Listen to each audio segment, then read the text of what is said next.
for 3 seasons in a row, you beat somebody like Michael Schumacher, and when you're the only driver to win a world championship alongside Lewis Hamilton, then you did something special. For once, I give you a story with a happy ending, that of Nico Rosberg. Nico arrives in Formula 1 in 2006 after the title won in his debut year for GP2. He pays great attention to detail. Frank Williams will say that he was signed, in addition to his driving skills, because of his knowledge of Formula 1 technology and data, with which he easily communicated with the engineers. Not surprisingly, Nico gets the highest score ever in an entrance test that Williams do to test the knowledge of the drivers and on mechanical and engineering aspects.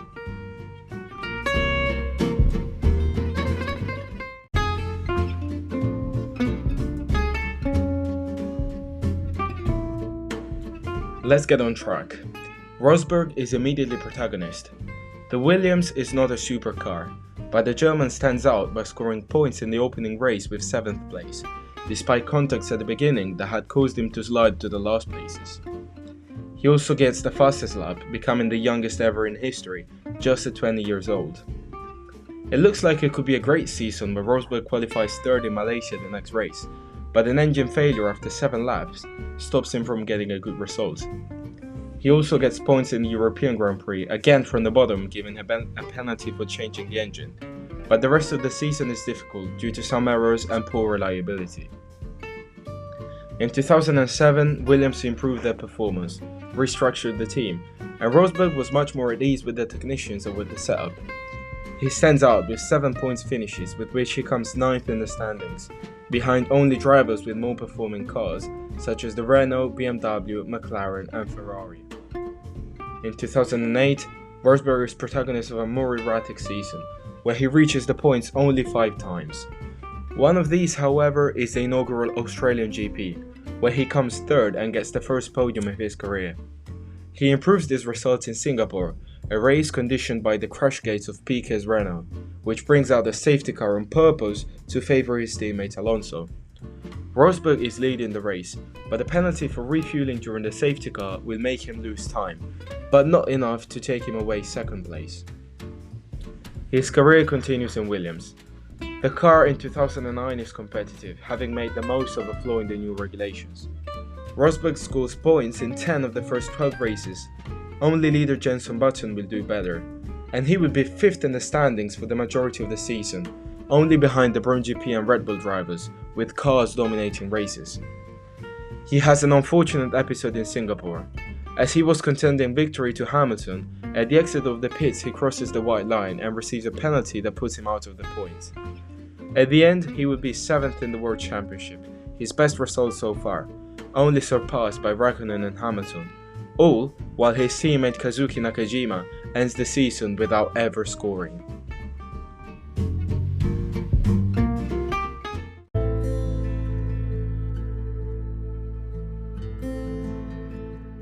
It goes without saying that all of this has attracted the attention of the top teams. After 4 years of purgatory, Rosberg is signed by the new Mercedes team. Next to him is the greatest of all. Michael Schumacher returns to Formula 1 and joins the team. All the odds are against Rosberg. Furthermore, on the team there's Ross Brawn, one who has established a very strong connection with Schumacher in the past. In fact, at the beginning, Rosberg is very worried. He fears that his teammate might manipulate the team, and so it is. However, all thoughts of not being able to live up to the greatest ever will not turn out to be true. Over time, Rosberg earned the team's respect, especially with several performances at the start of the year. He gets 2 third places in Malaysia and China, and even looks to enter the fight for the World Championship. In the long run, Rosberg proves to be very regular during 2010, but the car is not competitive enough to allow them to win. He would be 7th still, best of the rest, behind the Ferraris, Red Bull and McLaren drivers. Schumacher would practically finish with half of Rosberg's points, 72 to 142. Rosberg is clearly the winner, but not yet considered the great. It is only the first year for Schumacher after all, surely everything will turn around. The fact is that in qualifying he finished 15 to 4 for Rosberg, and that the following year things do not change. However, instead of moving forward, the Mercedes moves back. Despite several decent performances and an infinite streak of points, he is still 7th, but with only 89 points to his name, still more than Schumacher, whom he beats 16-3 in qualifying. Finally, in 2012, Rosberg obtains the first career victory, after 7 years of attempts, still finishing with double the points of Schumacher, who retired at the end of the year and left the scene. Rosberg is finally earning respect, and the following season will come a heavy test for him. After he rejected the adulations of Ferrari, he remained with Mercedes, sided by Lewis Hamilton. The car is very competitive, finally, often the second fastest behind the Red Bull. For him, there are 3 poles in the first 6 races, and a head-to-head in qualifying with the one who today holds the record for most pole positions, that ends 8-11.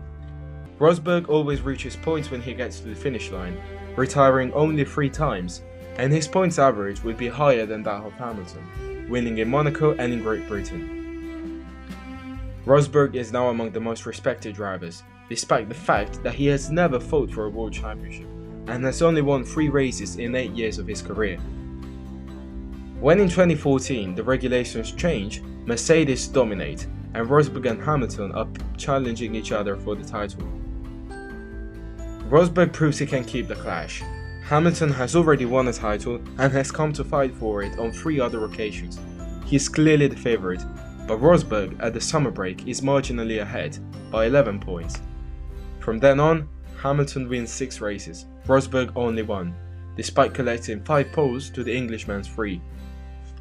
He proved to be faster in qualifying, and despite the fact that he lost the World Championship, he was not completely destroyed. 2015, however, it is a complicated year. The previous season there were several disagreements between Hamilton and Rosberg, which completely ruined the relationship between the two. In Monaco, Rosberg causes a yellow flag in qualifying, which ruins Hamilton's lap and forces him to start from behind. On a circuit where the overtaking is possible, the Englishman is not happy at all.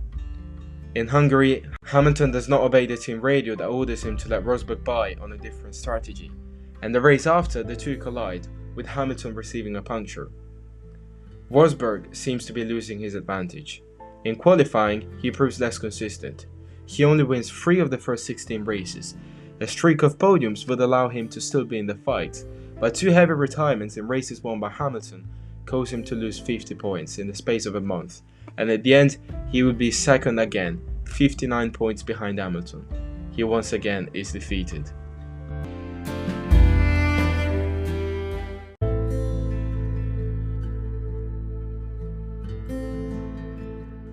"2016 is an opportunity not to be lost. Rosberg has to do his utmost to beat Hamilton, who is now becoming a sports legend, and who has finished in front of him for 3 seasons out of 3. When you drive the strongest car, if you can't beat your teammate, how can you hope to win a title?" Rosberg resets. He hires a personal psychologist. He is off from 3 consecutive victories in the 2015 ending, and since Hamilton is not in very good shape and suffers from some problems in qualifying, Rosberg wins the first 4 races. It is now 7 in a row, the second longest streak ever. At that point, what if he is the favourite? Hamilton doesn't hit the ground running. He is already 43 points behind, and in the Spanish GP, with the complicity of Rosberg, he tries an attack on the grass. The 2 Mercedes touch and they're both out. A catastrophe. An episode that ignites a rivalry that is now reaching its peak. It is no longer a question of winning, but rather of not letting the opponent win. Surprisingly, Hamilton recovers. He needs a huge stroke of luck though.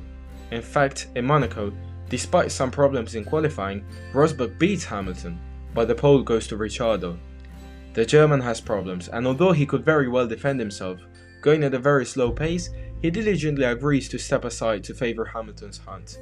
When Red Bull throw away a sure victory by not being ready for Ricciardo's pit stop, Hamilton wins, and does so in 5 of the following 6 races. Rosberg, among the problems, gets the following results: 7th, 5th, 1st, 4th, 3rd, 2nd, 4th. He has a poor episode in Austria, where despite a super comeback, where from 6th place he was ahead of Hamilton, he accuses tyre problems due to a strategy that sees him on a super soft against Hamilton's more durable soft tyres. The Englishman recovers, and when Rosberg makes a mistake in turn 1 at the last lap, he goes side by side. Rosberg hits him and breaks the wing, only managing 4th. It's the summer break. Although he has the best car, Rosberg has only finished in the top 2 twice in the last 7 races. It is turning out to be the usual trend where Hamilton recovers in the middle of the season and Rosberg goes into crisis. It went from plus 43 to minus 19. The title is slipping again. How can a marginally slow driver recover 19 points to a champion? With luck, but also with a lot of tenacity, dedication and dirty work. Rosberg will finish ahead of Hamilton in all the next 5 races, giving an immense demonstration of strength. He wins at Spa, Monza and Singapore, taking back the top of the World Championship. In Malaysia, however, every chance seems lost. Vettel crashes into him at the start, and Rosberg loses any hope of victory while Hamilton is flying away.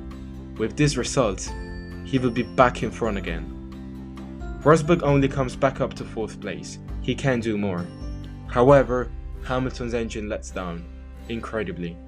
This sends the German to plus 23. With 5 races to go, everything is open, but Rosberg believes it now. In Japan, he puts in another amazing show of strength, conquering a great pole position and going on to win the race. At this point, he has accumulated so much advantage that he can finish 2nd in every race with a 3rd place bonus and still win.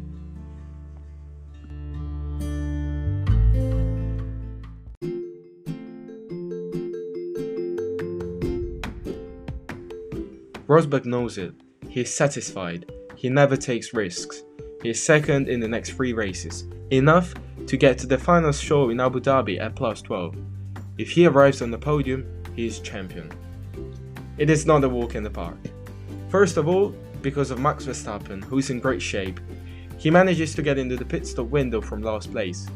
Rosberg has to overtake him, and Verstappen in those years has a reputation as a tough, almost dangerous driver.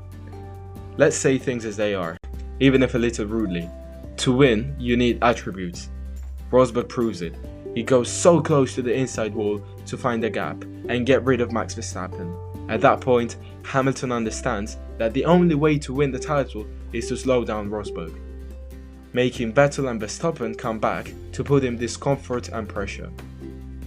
Rosberg manages a very difficult situation with strong nerves. If you miss a corner, you will lose the championship. Again. It doesn't happen. All the hard efforts, tenacity and dedications are rewarded when Nico Rosberg crosses that line that never seemed to arrive and manages to snatch the title off Lewis Hamilton. When we say it now, it has more meaning than 5 years ago. Hamilton holds almost all records in the sport. He has scored fewer than the teammates' points only twice in 15 years, and one of them was Rosberg, who even took away a world championship from him. No one else has yet won a championship with Hamilton in the team. The effort made him exhausted. After 11 seasons in Formula 1, still young, Rosberg decides to retire at the highest point. For once, someone's perseverance paid off. After years of hard work and a title that never seemed to come, Nico Rosberg beat Lewis Hamilton with equal cars in the longest season ever.